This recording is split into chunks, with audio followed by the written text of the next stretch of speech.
ఏమండే నేనంటే మీ పల్లెటూరు బాబుని కండి ఐటమ్ చూసారా ఎలా ఉన్నాయి, నూరు రూపాయలేదా? రవ్వ కేసరే, బూందీ, పులిహోర, బంగాళదుంప కూర,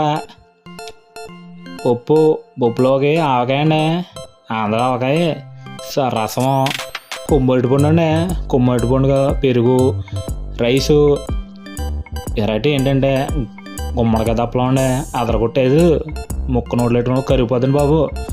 ఊళ్ళో జనం అందరూ కూడా బాగా వచ్చారండి. ఆడవాళ్ళకి ప్రత్యేక స్థలం కూడా కేటాయించరు. మన ఊరు వరదలపాలెం అండి బాబు, మర్చిపోకుండా ఈసారి వచ్చినప్పుడు ఈ ఆరుగులు జరుగుతారండి. Very powerful. అన్నప్రసాదాలు, భజన బృందం అన్నీ, వాతావరణం కూడా మాకు బాగా అనుకూలించిందండి బాబు. మేము గోదావరిలో ఉంది బాబు, మర్యాదల గట్ల దేంట్లో తగ్గం. వచ్చిన వాళ్ళకి లేదనకుండా అన్నీ పెడతామండి బాబు. అందరం ఈసారి వచ్చినప్పుడు భోజనం రండి. ఉంటాను మరి, సబ్స్క్రైబ్ చేయండి, మరి ఉంటాను.